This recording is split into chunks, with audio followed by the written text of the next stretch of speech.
You are standing in Talent, Oregon, which on the 8th of September experienced a wildfire and took out, I'd say, a good third of the town.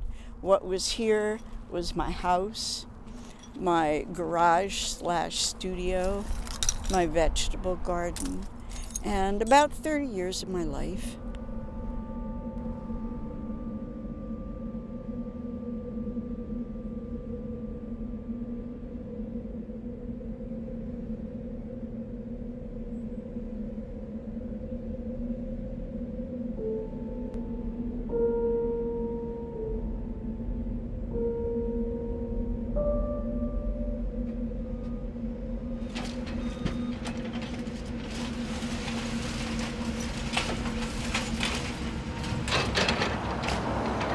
I mean, everything you have is just burn up. I mean, I don't even think about COVID.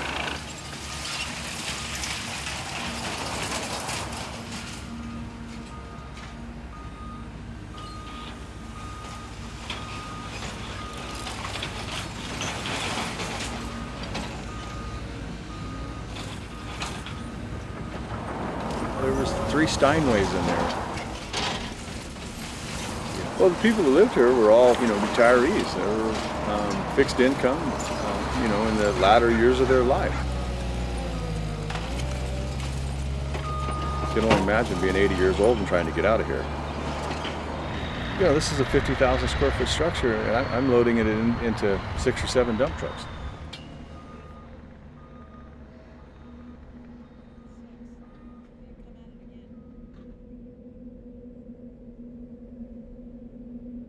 I think the Almeda Fire for us personally, the same way it happened in Redding and Paradise and Hornbrook and Weed, Oakland Hills, Sonoma, everywhere. I mean, I think that it's now really coming home to everybody, the destructive nature of fire.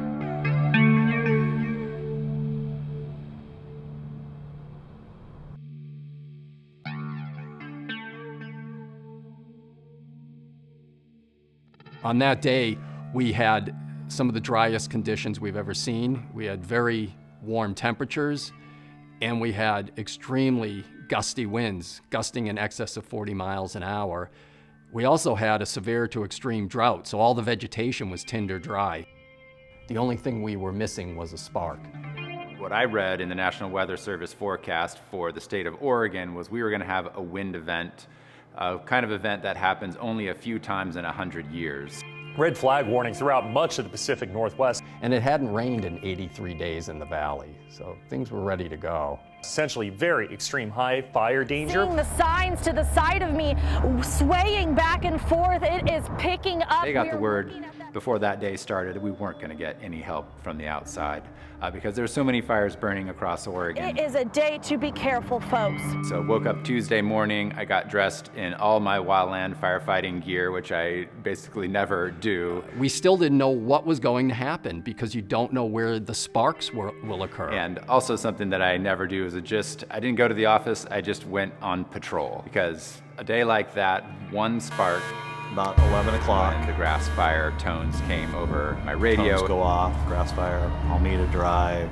My initial thought is that's a terrible place to have a fire start. It was really like game on. I knew something was wrong because there's so many sirens in the area. And then we just stood outside and watched the ash come down. And then I looked over this way and it was this huge wall of smoke. A lot of times when we respond to these fires, you see a column builds and it builds and it builds. This column was laid over flat.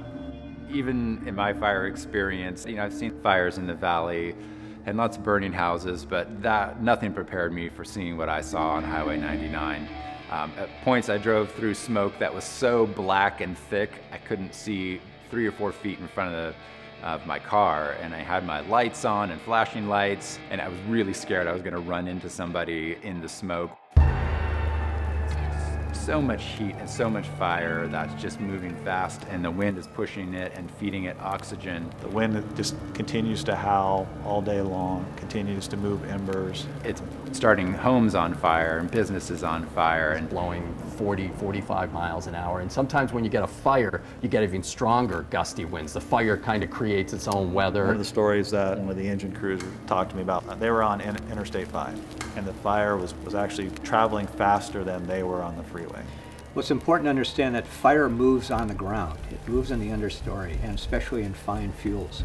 And they dry out first and the most. It gets into the upper stories when there are what we call ladder fuels. And then it catches the berry bushes, in this case in the Greenway, the berry bushes, the willows, all the other trees. I'm looking at this going, okay, we're going to get this. We got people out of the area. We saved the homes that were initially threatened. And then within several minutes, we get the first calls for structures threatened on Jackson Road. The flame front has passed structures threatened. We've got at least 30-foot flames. I was a crazy cat lady in number 28. I rescued ferals, and I lost my 11 cats. They're in there somewhere. So it's kind of a graveyard now. Some of our wildfires you can really sit back and see based on weather and how fast the fire is moving, and this moves so fast that I think the guys on the ground were basically just trying to keep in front of the fire. It's moving north along I-5. As the fire moved from the outskirts of Ashland north, fueled by 25 to 30 mile per hour winds and gusts even stronger, it was unlike anything local agencies had ever seen before. So when you start getting up to winds gusting to 40, even 50 miles an hour, that fire, it's just going to spread so quickly. You can't really fight the fire. It's impossible. You can't get close enough. Figure we keep it. The house is toast. Yep. There's propane in there blowing up just a second ago. Hold up! Getting in the tree. Yep. Get out. Hold up. Hold up!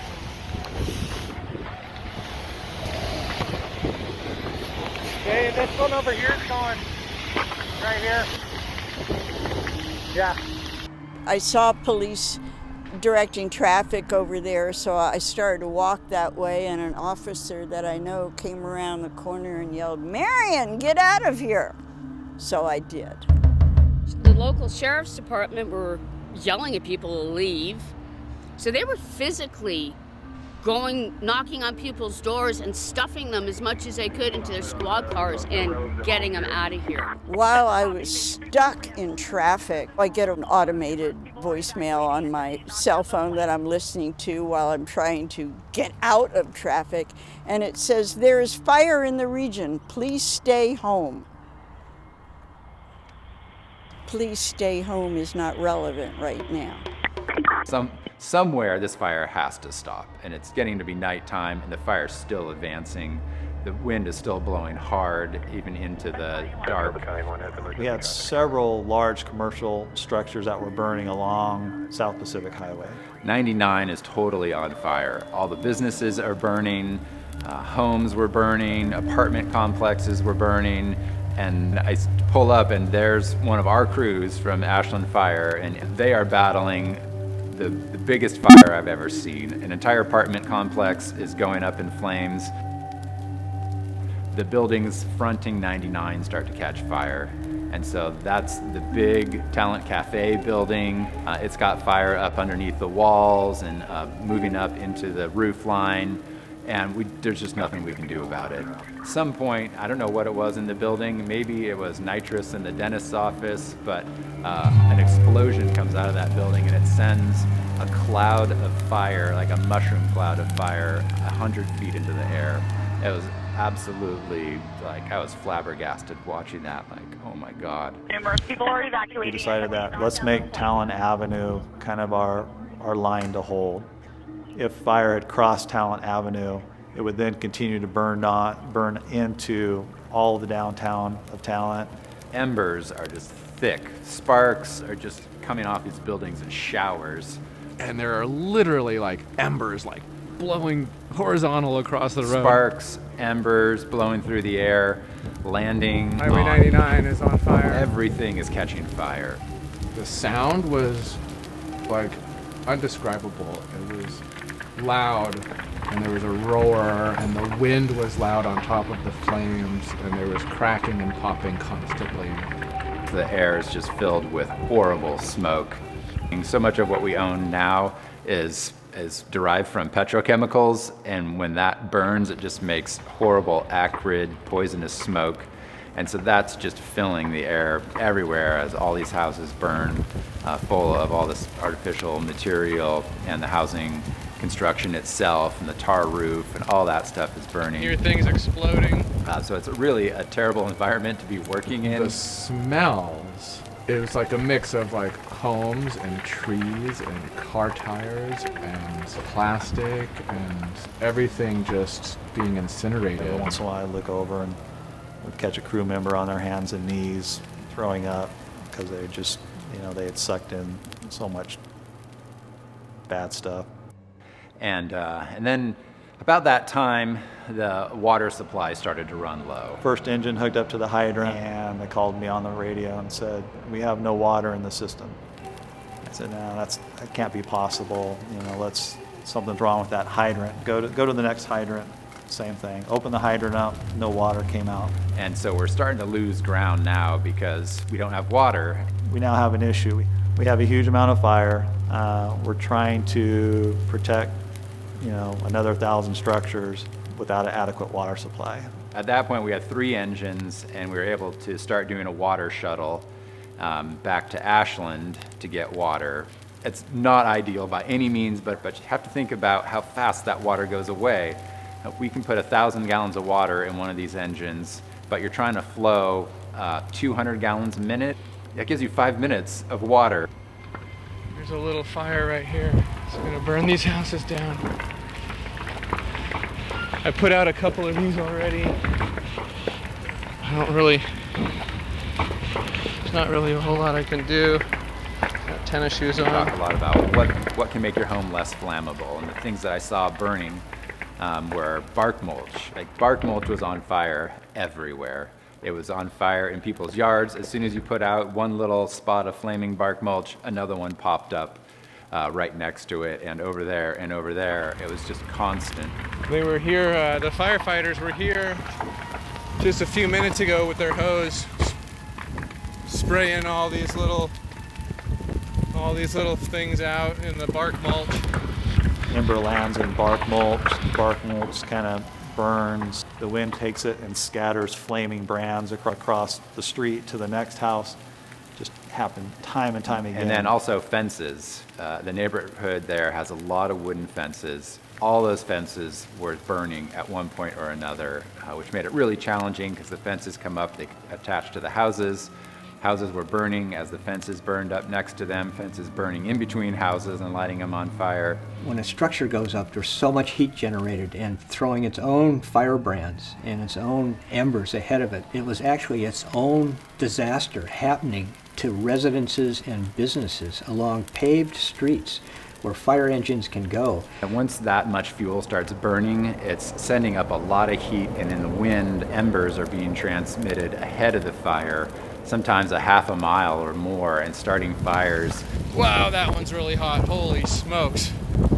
With the intense heat from a structure, a building, a home, a mobile home, anything burning, that the home next to it burns, and the home next to that burns, and it just becomes out of control. I can't see living here anymore. It's too sad. It's not, I mean, I loved my trailer park. It was a great place. There was a certain kind of equality in places like this. And if you look at all this, and over 1,700 places like mine burnt up, you would think there would have been a lot more people who died, because a lot of people, they're low income, they're disabled. It's really hard to drive through some of these neighborhoods still and imagine just how quickly the fire moved, how fast these families, these people needed to respond, and just the sheer terror that they must have experienced. Had to watch a lot of property burn, and there wasn't really anything we could do about it with no water and minimal resources to attack the fires. Woo, that was loud, holy shit. Really is like a war zone. And the sounds and the wind and the smell and the heat, like all of that, if you can imagine like all of those things coming together in the most intense way.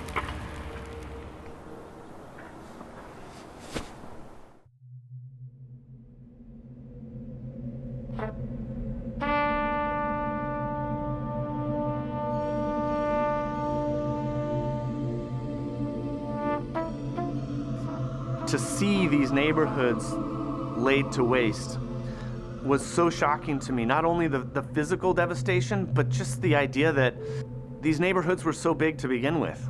There were so many people living in these neighborhoods that I wasn't even really aware of that. Now the sun is coming up and we are seeing a lot more. All of these cars here just completely melted. If we zoom in a little bit, it actually looks like there's some smoke there still smoldering, and you can just see the damage that was done here from the Almeda fire. I don't know what to think. I came back here for the first time and it's the worst thing I've ever seen in my life. I had seen videos, but it's 1,000 times worse than I could have ever imagined. Yeah, so within 12 hours, the fire had eaten up most of this part of the highway. Well, I must say right now you can't tell the piano from the bookcase.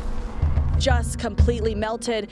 I mean, nothing but the metal left over. Look at the seats in the back of this car here, even down to the metal. You can see the tires and the rubber just melted on the ground. This is like nothing I have ever seen in my life. You don't expect this. You don't expect things just to melt. This warehouse, they used to manufacture coffins in there 50, 60 years ago. There happened to be a lot of fuel in there. We used to store our heavy equipment, our forklifts and our bobcats, and I had a bunch of bronze plaques raw, and they melted. And the melting points for bronze is 1,600 degrees, so it's at least 1,600 degrees in there. When you think about how challenging it was that day, and how many people were on the ground in a rescue effort, it is an extraordinary thing that everybody got out. As we started to see the forensic people coming in with their dogs and looking for lost souls, we were all holding our breath, expecting big numbers. But when we didn't see anything like the numbers we were all expecting, it was just an extraordinary validation of the incredible heroic effort that had taken place here.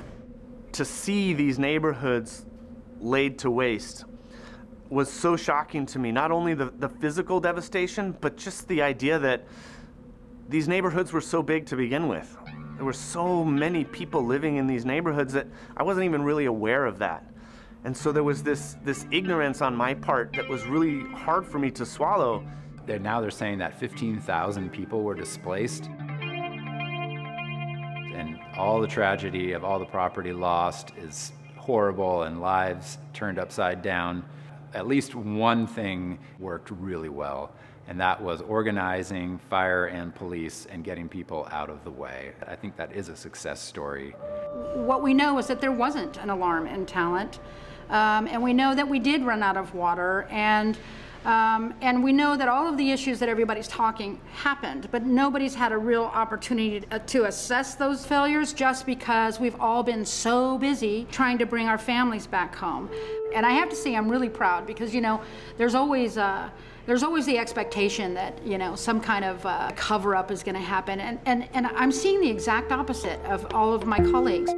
What do I do now? How do I help the community? Within days, there was this underground mutual aid effort going on, and folks were bringing in diapers and supplies and medical supplies, and suddenly there were these little corners that were popping up where people were providing for each other. It's been incredible to see how the community has rallied. Yeah, backpacks and sleeping bags. All right, so is this our team here this morning? This relief site really sprang from an effort that began by the teachers of the Phoenix Talent School District. Parked just south of Immigrant Lake. In the hours after the fire, they noticed people gathering in front of Home Depot, and the teachers began collecting the things that people would need right after the fire. It was that effort that grew into this relief site here in Phoenix. The biggest tragedies at Phoenix High School, 82% of the student population lost their home in this fire. 82%. One of the obstacles that we were running up against when we were dealing with FEMA and the Red Cross is many of the materials and resources that were being made available to us weren't available in Spanish. And a huge, significant part of the population that lost their homes were Spanish speaking. They were migrant families.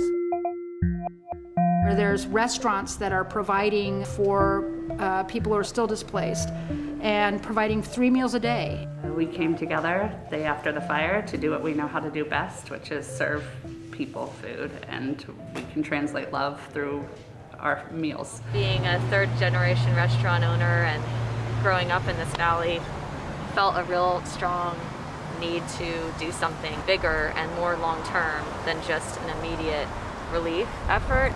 We put our heads together and came up with this idea to feed people nourishing, comforting meals, but then also help support restaurants, farmers, and the community that's already been so deeply affected by COVID and the crisis we were already in. It's uncertain if a lot of restaurants and farmers are going to make it through this time. Within a few days of the fire, I started getting texts from people involved with this Rogue Food Unite saying, hey, we're gonna start cooking for people. Do you wanna be on board? And I was like, yeah, let's just do it. We're all about fresh, from scratch, super simple, whole ingredients. Even in the stuff we're making for 100 people for lunch, we're not using any shortcuts. I mean, we make the bread fresh for the sandwiches. We slice the kale, chop that up fresh for the salads. It's a kale coleslaw. So we've got 105 of these little kale coleslaws that come on with the sandwich. And an orange. We really have a big focus on the integrity of our ingredients because honestly it tastes better. So. And knocked, and I handed him a couple dinners, and then he was like, wait, what is this? And I said, oh, it's from Rogue Food Unites. He said, oh, we didn't sign up for this. And I said, oh, my mistake, I went to the wrong one. How you doing, and I said, were you affected by the fires? And he said, yeah. I said, oh, well, technically this is for you then. And he says, what is it? And I said, it's just hot food, man, from local restaurants. And he said, oh, I don't want to take advantage of anything like that, you know? And I said, well, you're not taking advantage of it. I was like, I lost my place as well, and I eat these dinners, they're great, and, you know, we're just trying to get people nutritious food. He took them reluctantly. About 4 or 5 deliveries in, he just had this huge smile on his face. He said, hey, these dinners are really amazing, and it's like, and they're really helping. Like, it's the best food we've eaten since the fires, and it's really, and I could just tell his spirits were up. You know, it was beautiful. And here we are. You know, when we look at how an emergency like this impacts a valley, it obviously has the potential to be disastrous. And without the immediate response of the communities, I think we would have had a much larger humanitarian crisis. In fact, I know that because talking to the Red Cross, that was their main response immediately, was that you guys have responded so well locally that you saved yourselves really from a further widespread disaster than what it could have been. It was several months of driving through Talent and Phoenix until I didn't cry every time I drove through town. We kind of take it on a particular level. It's like, oh my gosh, there's like so much to be rebuilt. A lot of the people that suffer from this fire are low income and are minorities and elderly. And they have been given RVs to live in. A lot of those RVs have problems. So we have people going over to the RVs to help repair the leaks. And we're all working really hard. I mean, none of us are doing great. You know, my lead carpenter, his house burned down, and he's here today, you know, to help out. It's totally surreal. You think, you know, you hear about people losing their homes, you know, and I guess you think it's always somebody else. But the reality that it's your place and stuff, it was just unbelievable. I gotcha. So we can figure stuff out. Right. We want to be. Because these organizations are small, because they are unaffiliated, they've been so nimble and so able to respond to the changing nature of what folks are needing in the community. It's our first set of stairs. It makes a big difference, all the small things. And maybe not, not able to help, hundreds of people in here today, but for the few people that will be able to walk easily into their new home or into their temporary home, I love it. it's going to make a difference to them. Because I know that it's not easy, to get a meal when you're in the spot that people are in. Tuesday night, our house burned down, along with all the other homes. It really made me understand the importance of getting people a meal. So one thing that's been absolutely incredible about the community response to this has just been how selfless everyone has been when they've shown up to do this. Within Rogue Climate and Rogue Action Center, one of the things that we really stress is the idea that we're here in solidarity and not charity. This is about all of us. This is about our community healing and us showing up so that we all can get through this. Donating, really nice clothing and bedding and, things I think you don't think about when you don't have it. Oh, I don't have a broom anymore, or I don't even have a washcloth.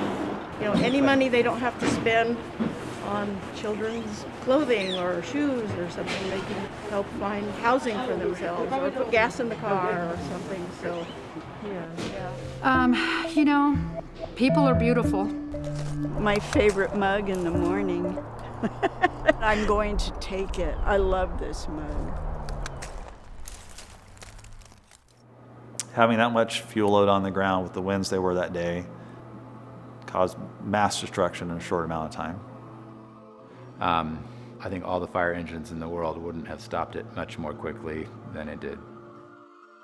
With man-made greenhouse gases causing a warming atmosphere, fire season is getting longer across our region, and the summers are getting drier and they're hotter, and that's when we see our fires. The droughts we're experiencing, the extreme weather events, whether it's tornadoes, hurricanes, catastrophic fires, famine, the whole world is going to be affected.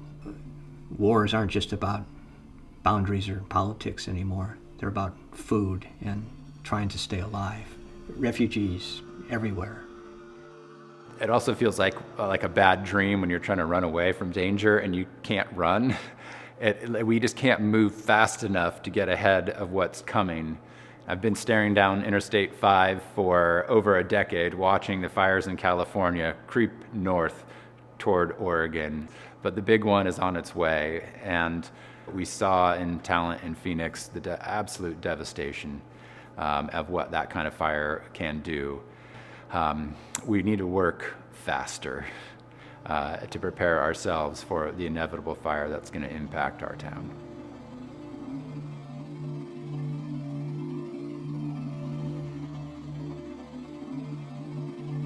We always have hope. We're running out of time.